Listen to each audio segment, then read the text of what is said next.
This is Gerardo Del Real with Resource Stock Digest. Joining me today is the president and CEO of Palamina Corp, Mr. Andrew Thomson. Andrew, Happy New Year to you. I'm saying it till the end of the month. How have you been? Very good, thanks. Yeah, we had a little bout of COVID in our house, which I think everybody can attest to. But outside of that, I feel like a lucky guy because I'm in Canada and everything's kosher. I hope everyone's well. I hope everyone's recovered. Excellent. And I think, when it's all said and done, I think as COVID is going to be one of those things that humanity shares in common, right? Hopefully we Yes, become sure. more forward moving in that aspect and healthier. But listen, you had some drill results from the maiden drill program at the Usikayo's Gold Project. Provide the context there. The market, I kind of looked at it, kind of shrugged. There were some positive aspects to the drill results. It was only 4 holes, and again on a maiden drill program. So I just wanted to have you on to provide the context. And then the one thing that you've done brilliantly during what's essentially been a year and a half consolidation in the precious metal space is you've been able to add not just one, not just two, but I believe it's 4 district scale gold projects, and correct me if I'm wrong about that number. And so I want to talk a bit about some of those other projects and what activity to expect in 2022. But let's start with the drill results. Your take on those. Yeah, I think on a really major basis, again, we're focused on the Puno orogenic belt where there's very little drilling that's been carried out, and we've been delayed by permitting, and we're finally permitted. And we drilled the Veta zone where we had 6 drill holes planned. We were only able to complete 4 of those, and we tested over 600 meter strike length. So we still have 2 holes on the northeast end that are under review right now.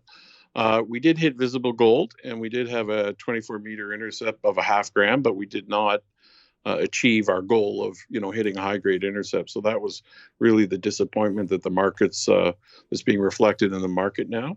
But we are permitted and we can continue drilling. And to that effect, we've kept the drill at site. We are hampered by the rainy season right now, and so I think part of our share price decreases that people want stories providing a lot of news. In terms of the project itself, there's another zone called Cayos that, again, we're just permitting that area to drill, and I'm hoping to have it permitted for June. And we'll likely do 1 hole minimum in the Veta zone. We believe there's a northeast plunge, and that we're calling it a bit of a halo effect where we're drilling underneath it. The holes we drilled were quite deep due to topography. We had to sort of step up higher on the hill and drill at a different azimuth where we were drilling deeper. So we think there may be a northeast plunge to it. So we're just reviewing it now, but on hole number 5, we can actually move that hole closer to test near surface for the northeast plunge. So that's where we're at with the Veta zone. And then the Cayos zone to the southwest is one of 3 other zones to the southwest, which, again, the thickness and the width of those is much greater. So again, we had 3 meters of 30 grams, and it's a wider zone. And candidly, if we had our druthers, we'd have probably drilled there first, just because of the width of the zone itself. But again, unfortunately with Peru, sometimes you have to go. Veta needed to be tested regardless. And again, I'm relatively disappointed with the results, but again, it's not. I believe very strongly in the project in this belt, and to that end, as you say, we've got a fairly large property position, including, of course, our equity investment in Windshear, where they're permitting the Gaban project for drilling. We're entering what I believe is going to be a stellar 2022 for the precious metals price. We haven't had that in quite some time. We have established a pretty good floor here at, basically $1,800 gold and $23 silver. What happens between now and late April when you hope to be able to resume drilling? So again, we have a project called Lagos, which is our silver copper project.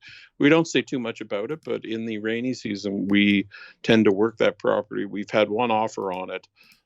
We ran a quick IP survey to see if gradient or pull dipole would work better. We got a pretty good response with pull dipole.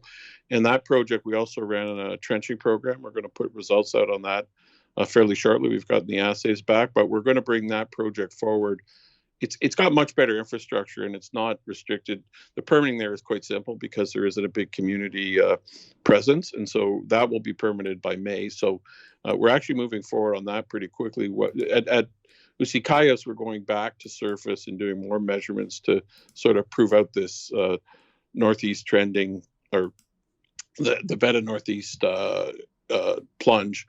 We want to just see if it's worthwhile to drill the fifth hole, or we'll move the drill to the Cayos zone. But at Lagos, the idea behind it right now is just to get it to the drill ready stage. And so we're actually starting to do a fair amount of trenching there, and we'll probably announce an IP program starting in February. I mean, that's what we're aiming for. We've signed it up, and I want to put out the results for the from the trenching first. Looking forward to those results. I encourage everyone to go to Palamina's website, which is palamina.com. Some excellent pictures on the multiple projects, multiple districts that you've been able to put together. And I think you're entering the right market for having that type of land package in a very, very prospective and underexplored belt. Anything to add to that, Andrew? No, not really. I think the only thing really in terms of catalysts is that Windshear raised $750,000 in the last quarter.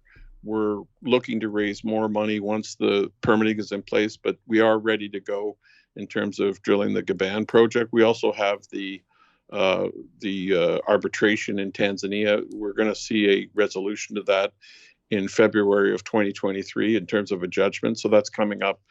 It's coming up actually pretty quickly. So those are the other catalysts beyond, even joint venturing some of our other properties within Palamina. So I think we're very adequately priced in the market right now. Well said. Thanks for coming on, and we shall talk soon. It sounds like there's plenty of activity despite the lull in drilling action. It sounds like there's a lot to do between now and April. Yeah, absolutely. Wonderful. Okay, thanks very much. Thank you, Andrew.